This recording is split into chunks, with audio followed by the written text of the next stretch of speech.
Welcome back to Arbitress YouTube channel. So this class we are going to learn how to make this beautiful cap sleeve. So this is the sleeve, and then your sleeve, your hand just comes out from under the sleeve like this. It's a very simple tutorial and it's an elegant sleeve, as you can see. So this is what it looks like in the front, this is what the side looks like, and this is what the back look like. So I'm going to teach you how to cut and sew this with neat finishing, so that I can have something neat both in and out. If this is something you like to learn, kindly stay tuned to the end of this tutorial. Thank you. Okay, so to make this, I'm working with this fabric. Is a Mikado fabric, is the leftover fabric that I have. So you need to measure where you want your sleeve to be. Remember, it has a shape, it has like a long and short side. So you measure the longest part, that's towards the center front. So you measure both front and back. For me, I want it to be around 22 inches. I can see my fabric is folded into, so that's because I'm cutting the front, the main fabric and the lining together. So now I have the length that measures 22 inches, and then for the width of the fabric, I want it to be around 5 inches. So I'm adding 1 inch seam allowance to it. That's going to leave it around 6 inches. So now I have 22 inches by 6 inches, and then I'm going to connect that and make it into a straight line. So after marking that, the next thing now is to mark the short side of your sleeve. Okay, so you can just cut out this part. This is the part that we need, so you can cut it out first before you mark that. So to do that, I'm going to put this on fold, because that shape is going to be on fold both front and back. So this is going to be my shoulder area, that's the fold point, and this is front and this is the back.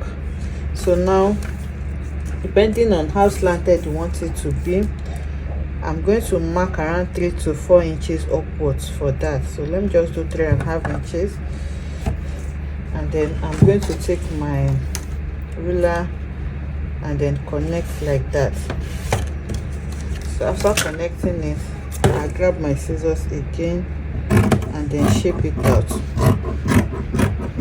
So this is the shape that I have. This side is what is going to be inwards towards the center, and this is what is going to be on my side. I can see the shape. So the next thing now is to cut out the part that is going to cover this short side for you. So as a guide, I'm going to measure what I have here on this side. Okay, so I have about 15.5 inches. Okay, so for the small hack, I'm going to take another fabric and then I'm going to put it on fold like this.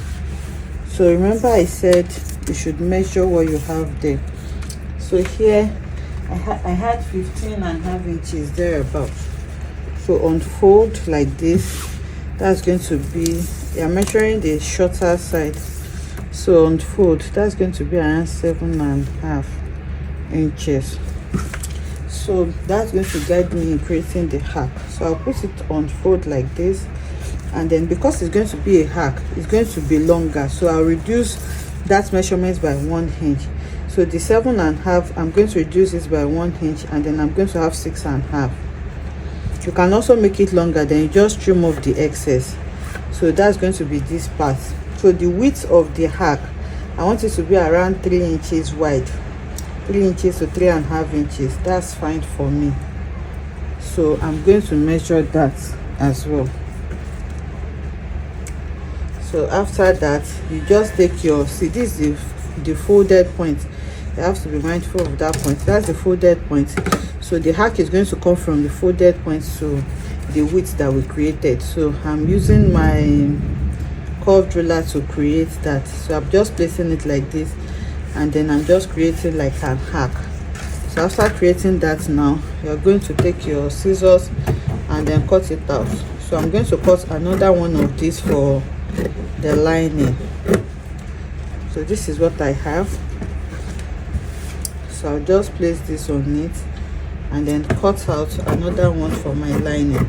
So after this, for it's a structured sleeve, so this fabric will not just stay on its own. I'm going to go ahead and add interfacing to it. If you want it really structured, you can add collar stay, but I'm just adding gum stay to this for the purpose of this tutorial. So I'll go and iron it to it now. Okay, so I have added, you can see it's a very soft gum stay, so I added to both the lining and the main fabric so that it can just give it a little bit of structure.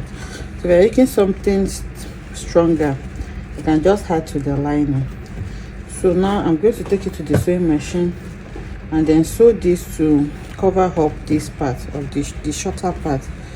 So I'll go ahead now and sew this on it. So let me just pin it so that you can see what I'm going to do on the sewing machine. So you just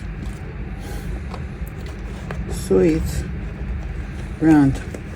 So I'm going to sew the main fabric separately and the lining as well separately. So after sewing the lining and the main fabric, we're going to use them to turn out each other. So for me, it fits perfectly well, but you can just remember I deducted 1 inch from my actual measurement. You can use the actual measurement, then after fitting it, you can just trim off the excess if that is what you prefer. But this is how I'm going to go ahead now and sew this, and this is what I'm going to have by the time I'm done. Okay, you can see what I have. So if you wish for this part to be wider, remember I used 3 inches for mine on fold, so it means by the time I sew with half an inch, I'm going to be left with 5 inches in total. So if you want yours to be wider, you just increase it on that side, but this is what I have so far. So I'm going to sew the lining as well and then bring it to turn. Okay, so I've gone ahead to sew it, and this is what I have. So now what I'm going to do is to use them to turn out each other like this. So you just place them right side facing right side, you pin it round and then you turn. So I'm going to sew it all round and then sew here as well. Then I'll leave a space to flip and turn it over. So I have sewn it all around and I just left this small space here to turn it. So for it to lie really well for me, I'm going to reduce this seam allowances as much as possible before turning. So you just trim off your allowances that you have.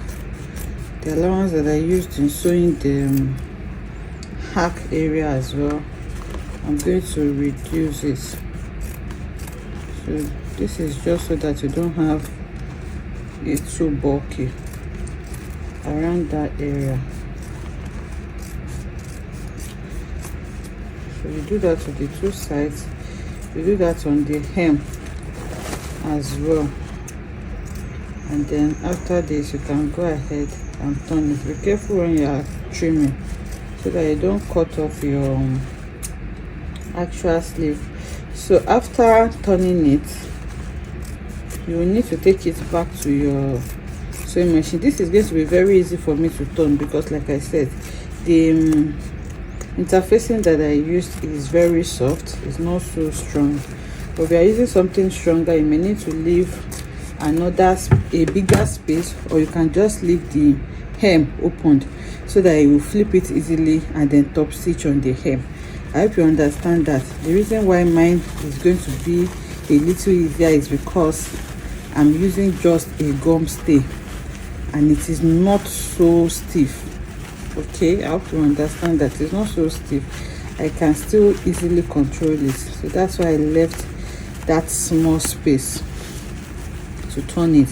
But if you are using something stronger, let's say a collar stay, it's not going to be so easy for you to just be putting everything inside like this. It may be a bit difficult.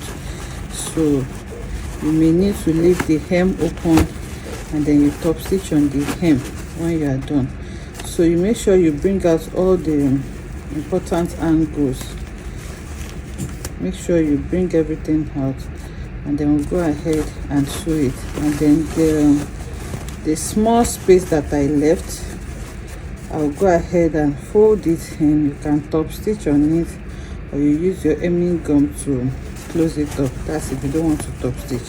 But make sure that all your angles are out, and then you'll be able to iron it well. So now I'm going to, this part is not coming out, so I want to use my scissors to just push it out a little bit because I need it to be out.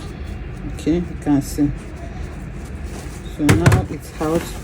I'm going to arrange everything the way it's supposed to be, and then I'll go ahead and iron it. So when I'm done ironing it, I'm going to bring it back for us to see. Okay, so I've gone ahead to iron it. You can see how flat it is laying now, and the part that I did not sew, I just used my hemming gum to glue it. Okay, so this is what we have now. You can see how neat it is both in and out. So here you just place, this is your shoulder, this part you place it on your shoulder, and then you sew it to the outfit that you're making here, like this, both front and back. So for this, I'm going to take it to the mannequin now so that we can see what it looks like. Okay, so this is what it looks like on the mannequin. You can see I just pinned mine, but in your case you just sew it on the outfits that you're making. Remember, we used just 5 inches for this. If you want it longer, you can increase it. If you want the length longer as well, I used 22 inches for the length for mine, for both front and back, and I deducted by 3.5 inches to have this length. So you can adjust it according to what you want. So this is how it's going to look like. The sleeve is just going to come like this. So this is what the side looks like. Your hand comes out from here, and this is what the back looks like as well. So you just sew it front and back to where you want it to be, and you're going to have your sleeve. You can see how beautiful and simple it is to make this sleeve. I hope you enjoy making this beautiful tutorial with me. Kindly follow us on all our social media platforms as Larivee Threads and Larivee Threads Tutorials on Instagram. I'll see you on the next one. Bye.